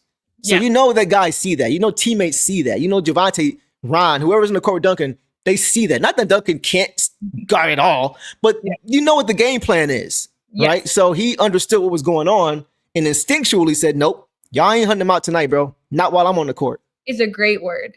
because that's what I think it is. Half the time we see it when he goes for steals, when he covers, you know, you never see him lose a guy. Like it's instinct. Yep. And that just comes with the IQ of knowing how things are ran, quickly understanding what teams are going to do. It's just so Sean said, knocked out Mike Tyson and never looked. Going back to that Buster Douglas comparison. For those who saw the Buster Douglas versus Mike Tyson fight, y'all know what he's talking about. Got a similar kind of build, same complexion. I get it. That's funny. That's hilarious, Sean. Funny. But yeah, Savage Rule, man. Huge, man. D said it. He's a Piston. He's such a team guy. He cares about his teammates. He is a protector. He's a huge part of that dog pound. He's got the mentality. He will square up if he needs to protect his guy. He'll do whatever you need him to do.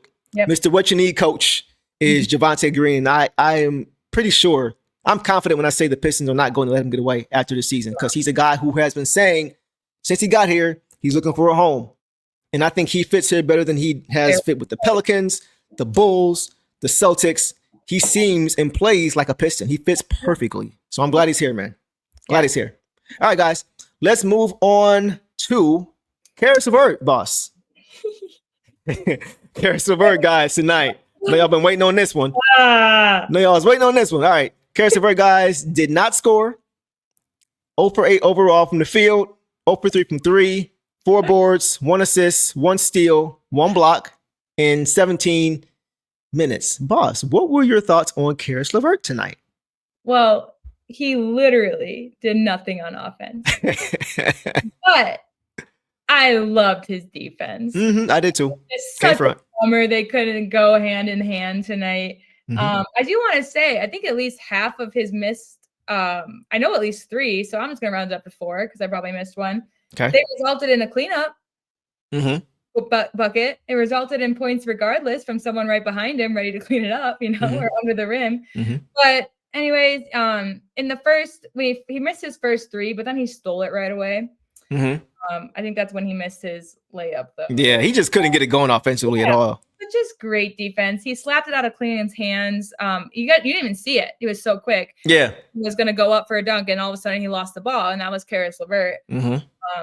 He was great on Advia. He would force Advia to pass, which is hard. He did play good defense on Advia. He wants to draw the foul, but just the way that he was staying in front of guys was really good. I agree. Yeah, I just really appreciated his defense tonight, and I think that's why he was in later.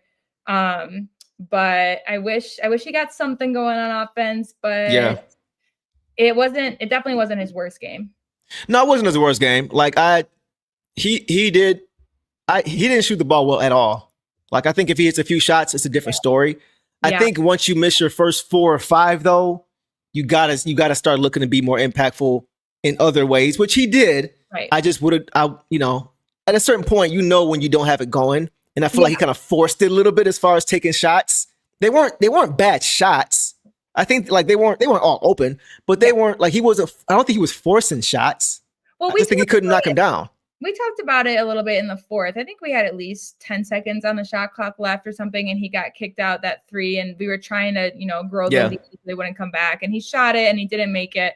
And it's just moments like that where like if he made it, he would have been a hero. We'd have been like, gosh, the one that mattered. So it's all in hindsight, but at that point, it's like, hey, you got 4 other guys on the floor who have contributed offensively. So just pass it off to one of them, and it's no big deal. So I agree with you there. Just a little bit of like decision-making towards the end of the game. Yeah, this definitely was a stinker as far as offensively. Yes. But I got to say, I did like the effort defensively. I like that he didn't let it affect his defense. Oh, yeah. Right? So I got to give him credit for that. It wasn't a good game, guys, from Karis LeVert. We're going to keep it a stack. It wasn't a good game. But he did what he could on the other side of the ball, and we know that's where it starts. So if you're at least trying to, right, Mecklemore says, Karis made some key defensive plays down the stretch when we lost Cade, a couple of hockey passes. Yes, and those don't show up. And he's always a great spacer. He always is. Yeah, you have to get out to him. Yeah. If he's not, even he didn't knock him down at all, but you still got to keep track of where he is. You got to, account for him. He helps with ball movement. He helps with ball movement. He does. So the effort was there defensively, but offensively he just didn't have it, right? And he didn't play a ton of minutes either. He played 17 minutes. So it wasn't like he was 25, 26, right? But we just noticed it because of the missed shots. We know. Yeah. But to be fair, I would have liked to have seen, and we can go to this guy now, I would have liked to see more Jaden Ivey in this game, guys. For sure. Jaden only played one more minute than Karras. I think he should have played more than one more minute than Karras because of how impactful he was on both sides of the ball. So I give him as less minutes. They have, for me on ESPN, they have Jaden at 18. And I'm sorry, you're right. So Jaden played, he played one more minute than Karras. Oh, they have Karras at 17 and Jaden at 18. What you got? NBA has Jaden at 16 and Karras at 18. Really? Interesting. Okay. So either way, he should have played much more, in my opinion. Yeah. But let's get to Jaden. So tonight he had 11 points on 5 for 8 overall, 1 or 2 from 3, 1 steal, no turnovers. I'm sorry, 1 assist, no turnovers, 2 steals in 18 minutes. Yeah. Boss, what's up? Tonight, again, I'm a little confused. And we talked about it a little bit earlier on, but I'm a little confused why he didn't play in the fourth because I feel like we saw a lot of what we expect from Jaden Ivey. Tonight, we really saw a lot of his speed. A lot of it, and finding his shot. His first basket was that reverse scoop after Cade tapped it ahead. Like he literally tapped it ahead, and Jaden had to catch it, do something with it. That's athleticism, guys. Oh my gosh, crazy. And that was crazy. In the second, the foul that he drew on Sharp was because he was at a standstill and then he took off. That burst. Yep, Sharp just had to. He couldn't stay in front of him. He wasn't expecting it. So it's golden again. So that just made me happy to see because I feel like we've been seeing, Jaden play in our half-court offense. We've been seeing him, shoot threes and, get his shot when he needs to find it. But we haven't seen him go full throttle, which is going to take time, obviously, from the kind of injury he had. Yeah. And then he had that steal and he hustled it for the layup because he beat the man. He beat that guy. That guy was running. Can't stay in front. Well. If that was even Cade, he wouldn't have stayed in front. He probably would have done some little fancy move to slow him down and make him pass him or accept the foul or something. But Jaden got ahead of him. I think tonight, just what I just love to see was just how much he turned on his speed. Yeah. For what's to come because it's seeming like he's more comfortable. But again, just confused why he wasn't in the fourth. Well, so here's the thing. I'm seeing a lot of the same thing as far as this. They're saying that coach was saying he's still on that minute restriction, limited 20 minutes. JB said Ivy is still limited. So it's frustrating, man, because you see in these bursts how, he played 13 last game, and I was a little bit concerned because his minutes were kind of going the opposite way. Yeah. So tonight I'll take 18.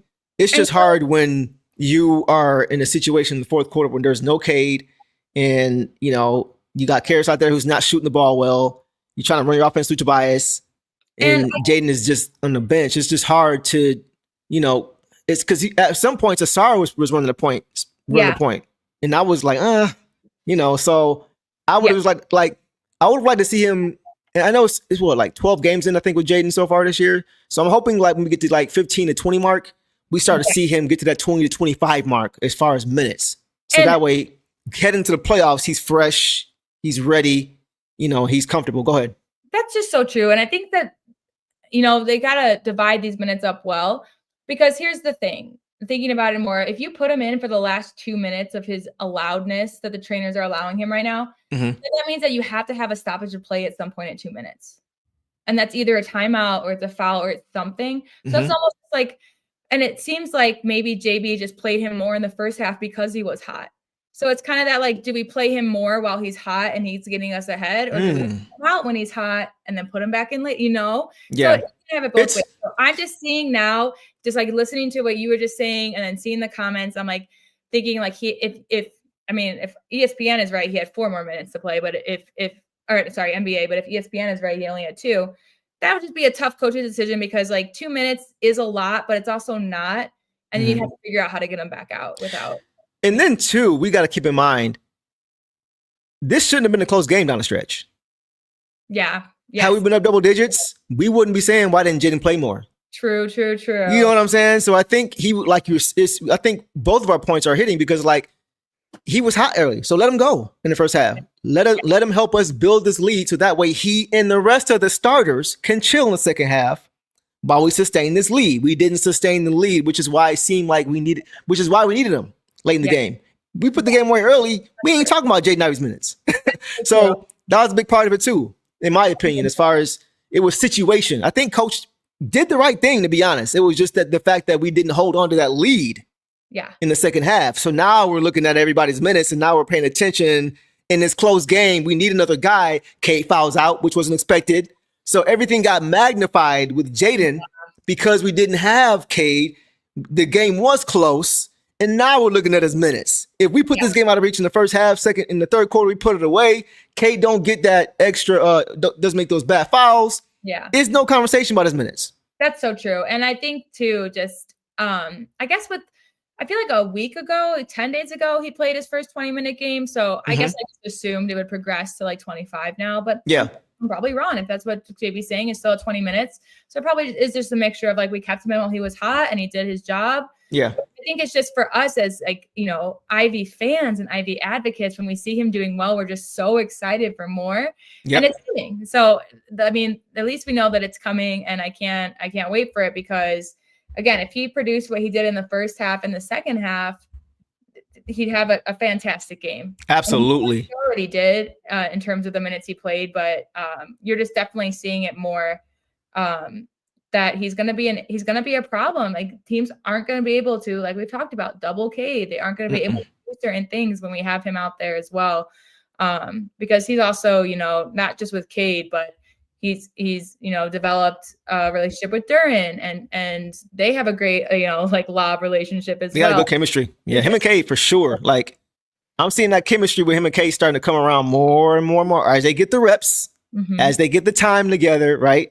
Under Coach Bickerstaff, that's all we need to see is just them just get opportunities. Like that lob and earlier too, like that touch pass that he got that Jaden corralled, and then also the one where they got it up and J.I. ended up passing it to Duncan, who got it back to J.I. Like, it's in the offensive system. Go ahead. No, I was gonna say that his decision making, and his pacing is getting so much better, boss. Like, there was a few transition opportunities. You mentioned the one with the reverse scoop, but the other one where he got out on the break, he could have forced it at the rim. It was he didn't have numbers. It was two defenders back. In the past, he would have tried to force that euro, make a tough finish with the left hand, shot. Finish sometimes, Yeah, but he smartly pulled it out. Yes.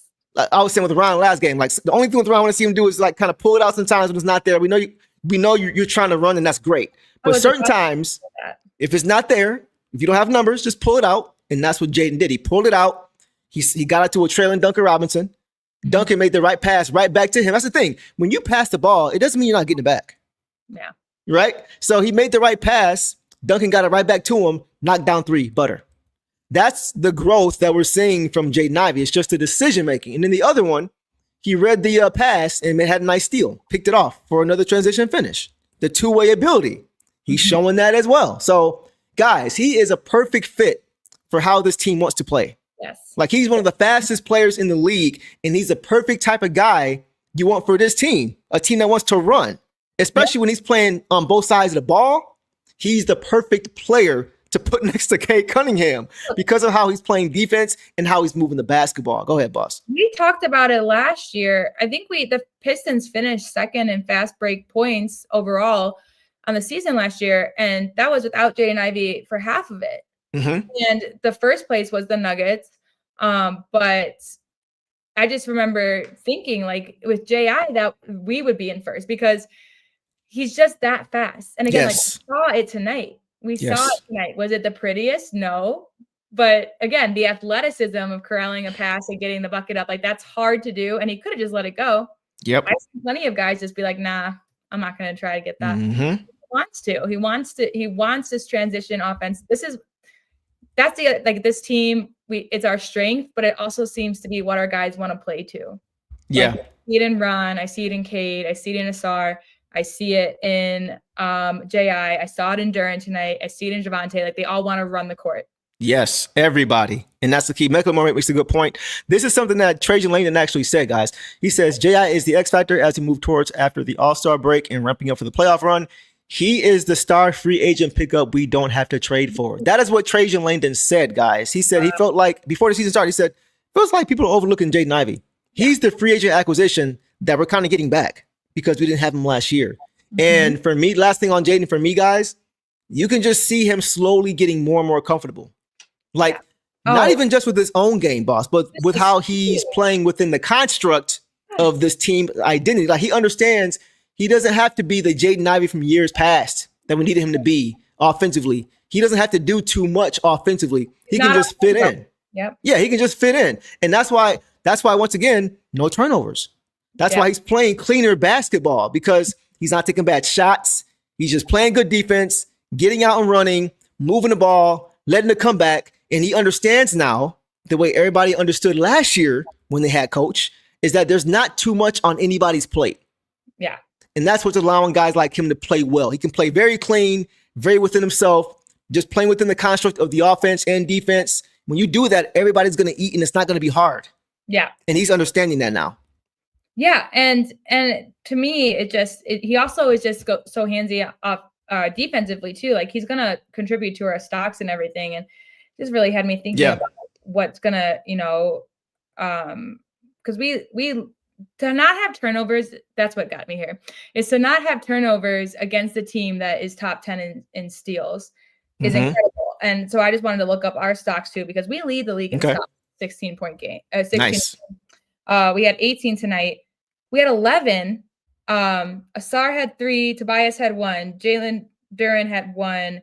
Kate Cunningham had 1. Ivy had 2. Levert had 1. And Devontae Green had 2. So that's 6 players.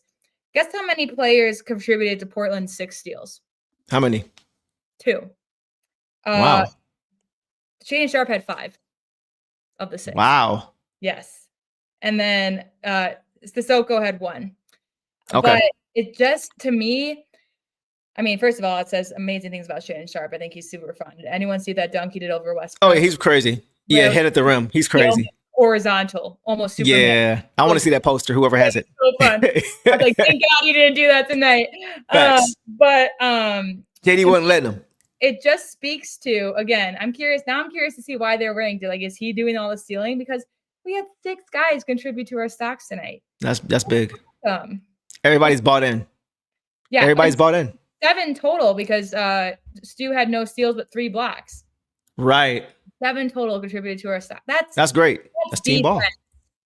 But that's buy-in, because everybody is doing it. So it ain't just 1 or 2 guys. Everybody from the first to the last is buying in and doing their best at trying to play Pistons basketball. And that's all you can ask for. Doug says free Ivy. It's coming, bro. It's coming, man. They're slowly letting them ramp up for sure. Gumby says D-Wade light, right, with a better jump shot. Jump shot. D-Wade with extra caffeine, I'm dead.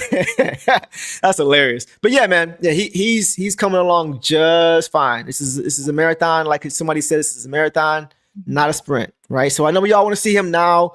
We all want to see, especially now that he's showing that he's getting better game over game. We all want to see him, but it's still December, right? A year ago, last year, we were a week removed from him having that huge injury. So there's no need to rush him right now. I think the second half of the year is going to be huge for him. Go ahead.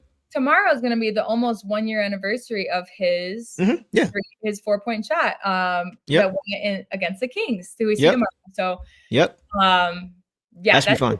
The Kings are a completely different team this year. It doesn't really mean anything, but it's just a great memory to look back on, because again, like, he just contributed so much before his injury, and I'm just excited for him to do that exact same thing. Yeah.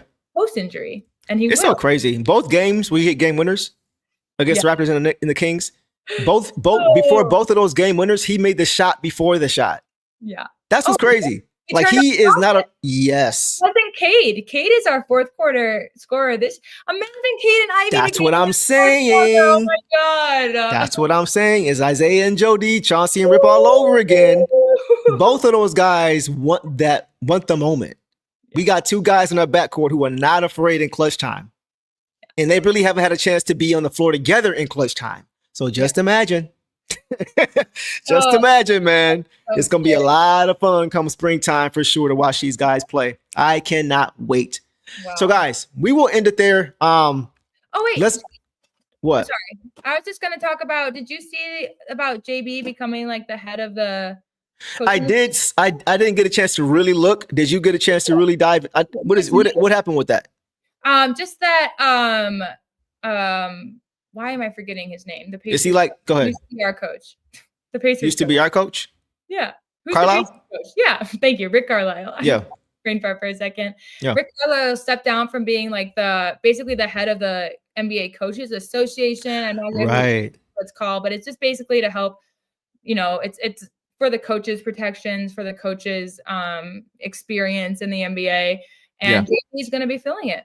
And that's nice. And it just speaks to follow a guy like Rick Carlisle, who is a class act. It just speaks to who they're looking for in this type of role. So again, I didn't hear about it before the game, and I just caught the very moment. So I'm excited to hear more about it because it's definitely something that JB deserves. And what a task to put on in his Coach of the Year run as well. So. I thought that was like, I don't know, but do the coaches vote on who that coach is going to be? I just wonder, because a lot of people talk about how much he complains about, the refs and stuff like that. I just wonder who votes on him becoming the president. It would make sense that the other coaches around the league did, but I can't verify that.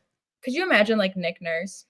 Because I love emotion, but it's almost too much from him. Like it's 0 to 100. But like, so okay, when you think about it, he's kind of the best fit, I think. Oh, he's a great fit. Great coaches. I really like the Raptors coach. I really like obviously like Spoelstra them. Yeah. Pop's not here anymore, but like right. I think that JB will just fill the role super nicely. I'm curious though. I'm sure we'll get more info on it this week. Maybe we'll have more info for you guys tomorrow. Yeah, I'm gonna look into that more for sure. I just wanted to shout that out because it was news to me when it was aired, and so I'm just excited for him because he deserves it. 100%, man. Yeah, he. I think there's no way he doesn't win Coach of the Year this year. They said the coaches voted for him. Okay, here we go. That's dope. Thank you for checking on that, Macklemore, for sure. So it just goes to show, right? As much as he complains to the refs, like they respect him. Yeah. They know who he is as a man. They know that he knows his basketball. Are y'all still doing the 50-50? Yes, Ben, we are for sure. 100%. There's a game on New Year's. There's a game on New Year's Eve. So we'll do it through that. And so yeah, if you'd like to donate on Super Chat and again, after the show, we'll have the link for you as well. So thank you. Absolutely. Appreciate you asking, man. 100%. So before we get out of here, guys, let's take a quick look at the upcoming schedule. We know the Pistons tomorrow have their only back-to-back of this 5-game road trip. And that game tomorrow is against the Sacramento Kings. I'd imagine they would fly out tonight to go get prepared for tomorrow's game. So hopefully they're able to get some rest between now and tomorrow's flight, and they can get back to it. So, boss, we talked about it briefly, but how do you have the Pistons kind of finishing this road trip? I had them going 3-2, and I thought that would have been a very successful road trip. Yeah. But what do you think? You got them going 4-1, 5-0. What you think? What you got? Well, so I had it. I had us winning out because I just always see what we can do better. But I had my hesitations about the game tonight, and then against the Jazz, just because the Jazz tend to give us problems. They've been on kind of a heater. I'm going to stick with that. The Kings tomorrow, they had a really crazy game against the Rockets. The Rockets had a double-digit lead, kind of like tonight, and then lost it in the fourth. And it came down. Dennis Schroeder and Russell Westbrook just really hit some big shots. Yes, they did. Again, as someone who's seen Dennis, he can do that consistently. As someone who's seen Russell, he cannot do that consistently. He did yesterday, though, didn't he? But consistently over games. Oh, for sure. But I'm still don't leave him alone at the perimeter. But it's gonna be. We talked about it a little bit, but it's gonna be our defense versus their offense. They're not a huge defending team. They're like the older in the NBA. DeRozan always gives us problems. I'm not looking for that. He was kind of cooking KD yesterday. I was like, wow. Well, KD actually did a pretty good job on him late. I think DeRozan had like 28 points in the first half, and then held to 4. Okay, so the one he had a big bucket late then, a nice spin move in KD's face in the corner. That was nice, but go ahead. Yeah, so this is a game like I'm really curious to see if we get Ron back, but I understand if we don't. But I think he'd be really impactful. He'd kind of keep these vets on their toes a little bit. But I trust AT. I think tomorrow, the next two are the scariest. I'm really not worried about the LA teams. So, I thought we were going to be 3-2. Yeah. I thought this was going to be one of the tougher games. So I'm glad we got this one. I could see us going 4-1 now, maybe 5, but I'm going to say 4-1. The Lakers one kind of scares me just because, like, I don't know how it's going to be officiated. I said it before, but that's my biggest thing. In LA, us as Detroit, we don't usually get a favorable whistle at all anyway. Sometimes at home. So at LA, against Luka and LeBron and Austin, I don't know how they're going to officiate that game. I can see them trying to take control of that game. That's what worries me, but go ahead. That against the Clippers, they won't have Zubac. He got injured. Right. He'll be out for a few weeks. Yeah. Which for me just gives us, I mean, the Clippers, James Harden can pop off anytime too. That's always scary. I mean, so can Kawhi, but like James from behind the three is just almost as nice as, KD's mid range. You just never know. Right. Can get hot. But without Zubac in the paint, I would hope that we attack the paint more. Yes. So that made me feel a little bit, especially transition ball. So just like we reiterated, if we play how we play, we should beat these West teams. And again, if we come away 3-2 against this slot of West teams, that's huge. Still good. For sure. We'll still be in first place. I think we can do 5-0, and I think worst case will be 4-1. I really think that we might lose one, but we always seem to bounce back. And you just never know. And this is, again, I think like the Lakers rank like last in defense. Like it's gonna come down to our defense and then our ability to capitalize off of our offensive possessions, not going back and back and back. So Heisenberg said Harden dropped videos. Yeah. I think guys like Wu, guys like Ron, if he's available, Asar, those guys are going to be huge against a guy like James Harden or Austin Reeves or Luka Doncic or Kawhi Leonard. Those guys are going to be big. Those could be the difference makers in those games. For sure. Yeah. I still keep Kate on Harden. I think I would put AT on Kawhi, to be honest. Okay. Yeah. I like that. I think that'd be a good matchup. Yeah. Kate can stay in front for sure. Woo, for sure. So we have a game tomorrow, and then do we play the day after Christmas? So so the 23rd, which is tomorrow, and then the 26th, the day after Christmas. Guys, I think next year we are going to have a Christmas game. I have no intel on it. I just think with us ascending the way that we are, earning respect around the league, coach getting this honor, like to me, everything is just kind of shaping up for us to get some more notoriety around the league. And I think that's going to be with our first Christmas game, I think, since the going to work days. So that'll be fun. We already have quite a few, I think 16, 15 total national televised games. Yep, 16. I could see us getting flexed to more in the second half. You think so? Yes. Okay. There's a couple teams that I think haven't started as strong as predicted. So they might, like the Cavs. I can totally see us being flexed. In favor of us playing on national TV instead of the Cavs. Gotcha. Okay. I just we'll see. We'll see. It's growing. Wow. We'll see. But it's a great time to be a Pistons fan, man. Yes. Great time to be a Pistons fan. So let's enjoy it. Let's enjoy this win, right? Just stack up the wins. Ain't always gonna be perfect. We're still getting wins despite mistakes, despite growing pains. This is a young team. It's gonna be peaks and valleys, but we're heading in the right direction for sure. And coach is making sure of that for sure. And the players are following, man. So you guys let us know in the comment section of this video what you think the Pistons record will be over the next 5 games over this road trip. I said 3-2. I'm going to stick to that for now. I'm not going to change it. That's what I said. Boss said 5-0. I'm going to go 4-1. 4-1? Okay. That's my revised one, but I'm going to stick to you. I'm going to be a realist. Okay. What? Okay. Because usually you are like positive. We'll see. You could be right, though. We'll see. But okay, so 4-1. For me too. That's still great though. That's amazing, bro. On a 5-game, 10-day road trip, that's amazing. Nuts. So yeah, if we get that, bro, we're gonna be in great shape. That's gonna show a lot of growth and then from this young team as well. The first week of January. So what's that? I think we have the Knicks the first week of January. I think somebody said that in the comments. January 5th against the Knicks at LCA. That's going to be. I may have to go to that game. So we're gonna have. I may have to go to that game. I'm guessing if we have an away game on the. I don't know, on the first, and then we'll have like one home game between then and then this. Okay. But imagine us coming off of a West road trip with a winning record. I just hope we get enough rest. Coming back to the crib. That's the only thing I care about. Hopefully it's not the second night of a back-to-back. I wouldn't imagine it is. Usually, the last game of a road trip, you usually get a day or 2 off before you get back on the court. So we'll see. What I'm thinking. The last day of the road trip is the first, I believe. Okay. So maybe is the next. We'll look it up. We'll see. We'll look it up. Yeah. Kara says 5-0. We'll see, man. So we'll leave it there, guys. Great show. It is the second of a back-to-back. Oh, that's not good. And the first one is the Cavs. Wow. Okay. Yeah. All right, guys. So Okay. we'll see. We'll see. We got a deep team. Ain't gonna worry about it. We'll be all right. We'll be all right. Yeah. So we'll end it there, guys. Like I said, let us know in the comments what you guys think the record will be for this 5-game road trip. And we'll talk about it concluding with the Lakers game on December 30th. So, guys, with that is a wrap for tonight's show. And we appreciate you guys always showing up and showing out as you guys always do. What's up? I will say you should comment what holiday jingle you would like Deuce to sing tomorrow.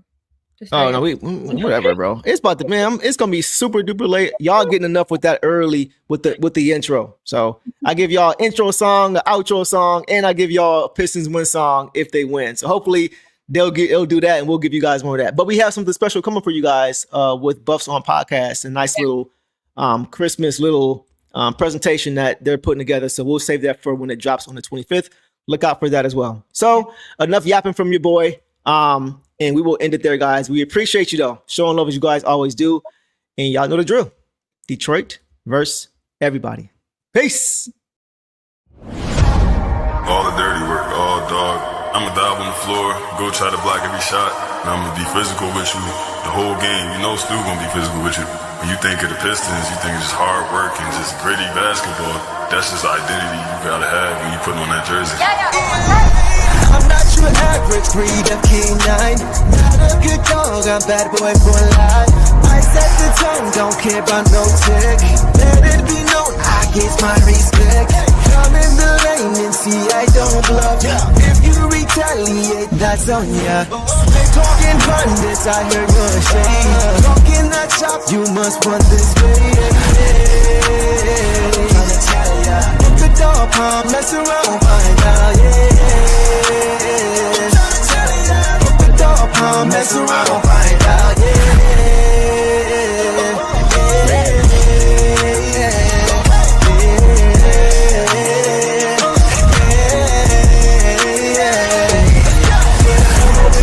for some barbecue sauce, boy, you better crop a hill, cause I'm like that. When you're real for some barbecue sauce, boy, you better crop a hill, cause I'm like that.